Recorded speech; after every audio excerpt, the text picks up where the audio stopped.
भोलू भालू का खोया खजाना। बहुत दूर एक हरा भरा, रंग बिरंगा और खुशियों से भरा जंगल था, जिसे सब हंसता हुआ जंगल लेकसैंड कहते थे। यहाँ हर दिन सूरज मुस्कुराता था, परिंदे गीत गाते थे और नदियाँ झरनों की तरह खिलखिलाती थीं। उसी जंगल में रहता था एक भालू, भोलू भालू। भोलू बेहद प्यारा, नटखट और जिज्ञासु था। उसका रंग भूरे बादलों जैसा था और दिल बिल्कुल सोने जैसा। भोलू का सबसे अच्छा दोस्त था गप्पू गिलहरी। गप्पू बहुत तेज, बातूनी और चतुर थी। उसके अलावा उनके दोस्त थे कानू खरगोश, मोती हाथी, चिक्की मुर्गी और बबलू बंदर। जंगल के बीचों बीच एक पुराना रहस्यमय वटवृक्ष था, जिसे सब ज्ञान वृक्ष कहते थे। कहते हैं वहां पर जंगल का सबसे बड़ा खजाना छिपा है, भोलू के दादाजी का छुपा हुआ खजाना। एक दिन जब सब दोस्त खेल रहे थे, अचानक भोलू को दादाजी की पुरानी डायरी मिली। उस डायरी में कुछ रहस्यमयी नक्शे, चित्र और एक पहेली लिखी थी। जहां नदियां दो हों पर रास्ता एक, जहां चांद दिन में भी दिखे पर सूरज सोया रहे, वहीं दबा है मेरा खजाना, सोने से भी कीमती। भोलू की आंखें चमक उठीं। खजाना मेरा? भोलू चौंक पड़ा। गप्पू बोली, चलो इसे ढूंढते हैं, ये तो जंगल की सबसे बड़ी खोज होगी। भोलू और उसके दोस्तों ने तय किया कि वे अगले दिन सुबह सुबह निकलेंगे खजाने की खोज में। भोलू ने दादाजी की डायरी संभाल कर रखी और अपनी छोटी सी थैली में कुछ जरूरी चीजें डाल ली। एक कंपास, कुछ केले और गप्पू का पसंदीदा मूंगफली का डिब्बा। सुबह की धूप में सब दोस्त ज्ञान वृक्ष के पास इकट्ठा हुए। भोलू ने डायरी से पहला सुराग पढ़ा, जहां नदियां दो हों पर रास्ता एक। गप्पू बोली, मुझे पता है, हमारे जंगल के पश्चिम में दो नदियां मिलती हैं, नील गंगा और क्यूबी सिएलांचन गंगा। उनके बीच एक पतली पगडंडी है, वहीं से शुरू होता है नीले पत्थर की गुफा का रास्ता। सबने मिलकर चलना शुरू किया। जंगल में चिड़ियों की चहचहाहट और पत्तों की सरसराहट के बीच उनका सफर बहुत सुंदर लग रहा था। लेकिन थोड़ी ही देर बाद उन्हें एक बड़ा दलदल मिला। मोती हाथी ने कहा, इसे पार करना आसान नहीं है, लेकिन मेरे पास रास्ता है।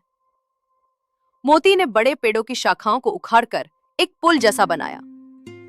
सब ने मिलकर उस पर चढ़कर दलदल पार किया।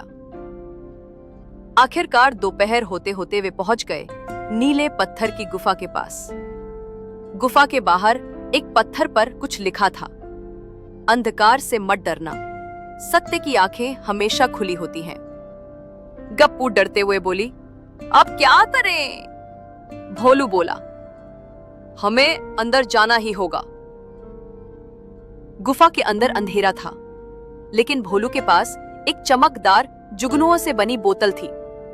वो उसे सामने करता गया और गप्पू उसके पीछे पीछे चली। गुफा के अंदर एक पुराना कमरा था, जहां एक ताले वाली लोहे की अलमारी रखी थी।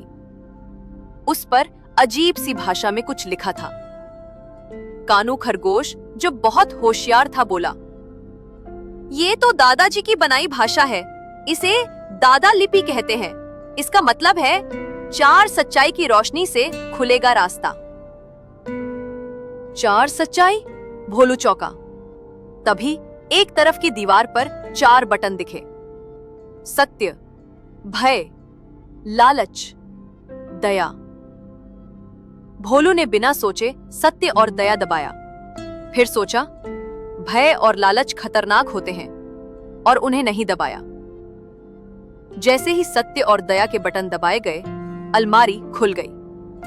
अंदर था एक गोल्डन कंपास और एक पुरानी घड़ी। कंपास की सुई लगातार एक दिशा की ओर घूम रही थी, उत्तर की ओर। अब उनका अगला लक्ष्य तय था। गोल्डन कंपास की सुई सीधा उत्तर दिशा की ओर इशारा कर रही थी। भोलू, गप्पू, मोती कानू और बाकी दोस्तों ने तय किया कि अब वे उत्तर दिशा में चलेंगे, जहां दूर दूर तक ऊंचे पहाड़ थे। इस रास्ते को कहा जाता था पत्थर का पहाड़, और उसके बारे में कई डरावनी कहानियां भी थीं। रास्ता बेहद कठिन था, कभी कांटों की झाड़ियां तो कभी खड़ी चढ़ाई, लेकिन भोलू और उसके दोस्त नहीं रुके। एक दिन की चढ़ाई के बाद वे पहाड़ के बीच एक संकरी दरार में पहुंचे। वहां अचानक एक बोलती चिड़िया दिखी, बेहद रंगीन, बिल्कुल इंद्रधनुष जैसी। उसने कहा, तुम लोग खजाने की तलाश में हो, है ना?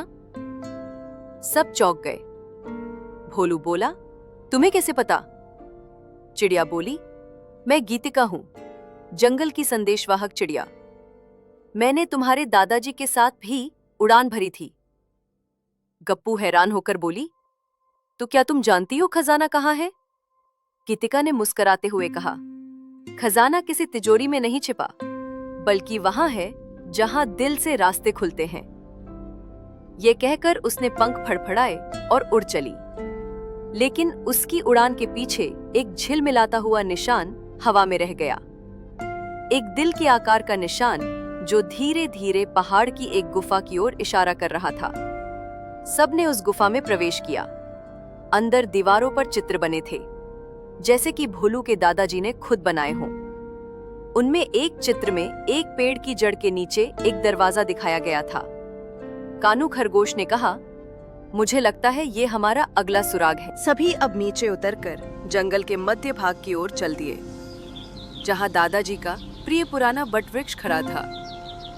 वो पेड़ बहुत पुराना था, लेकिन उसकी जड़ें अभी भी हरी थी। भोलू ने डायरी से मिलान किया और एक खास जगह की जड़ को हटाकर देखा। वहां सचमुच एक गोल लोहे का दरवाजा था। उस दरवाजे में 3 गोल छेद थे। ऐसा लगता था कि उसे खोलने के लिए 3 चीजों की जरूरत है। और तभी उन्हें याद आया, अभी तक उनके पास है दादाजी की डायरी, गोल्डन कंपास, पुरानी घड़ी। गप्पू ने बोला, कहीं यही तो दरवाजा खोलने की चाबी ना हो। सबने एक एक करके वो चीजें दरवाजे के पास रखी। दरवाजे पर अचानक एक प्रकाश फैला और धीरे धीरे दरवाजा खुलने लगा। अंदर एक संकरा रास्ता था, जो एक गुप्त सुरंग में जा रहा था। बोली, गप्पू, मोती, कानू, चिक्की और बबलू अब गुप्त सुरंग के अंदर थे। टॉर्च की रोशनी में चारों ओर पुरानी मिट्टी की खुशबू थी और दीवारों पर पुरानी जड़ों के निशान।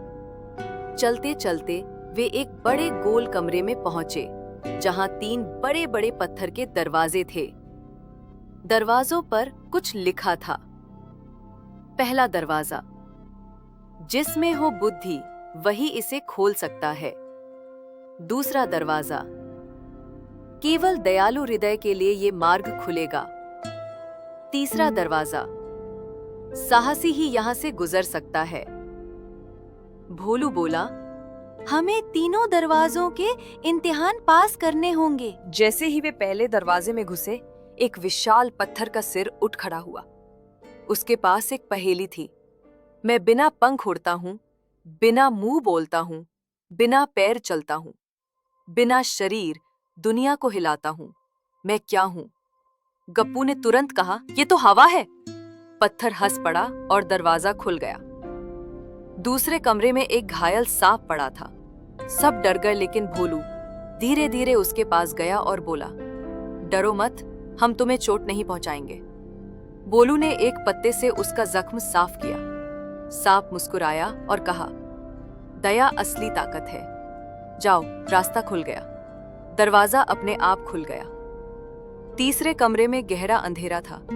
अचानक जमीन हिलने लगी और एक नकली मगरमच्छ की आकृति सामने आई। सब डर गए, लेकिन भोलू बोला, ये असली नहीं है, ये बस हमें डराने के लिए है। उसने आगे बढ़कर उस मगरमच्छ को छुआ। वो मिट्टी का बना था। तभी दरवाजा खुद खुल गया। तीनों दरवाजे पार करने के बाद एक बड़ा सा कमरा सामने आया। दीवारों पर सोने के रंग की चमक थी और कमरे के बीचों बीच था एक लकड़ी का संदूक। भोलू ने धीरे धीरे संदूक खोला, पर अंदर क्या था? सोना? हीरे? नहीं, अंदर थे 3 अनोखे चीजें। एक किताब, दादाजी की सीख, एक छोटा पौधा, सदा हरियाली का बीज, एक पत्र। भोलू ने पत्र पढ़ा। प्रिय भोलू, खजाना सिर्फ धन नहीं होता, ये वो ज्ञान, दया और साहस है जो जीवन भर साथ रहता है। इस किताब में तुम्हें वो सारी कहानियां और सीखें मिलेंगी जो मैं तुम्हें देना चाहता था। और ये पौधा, इसे लगाना और देखना कैसे ये पूरा जंगल हरा भरा कर देगा।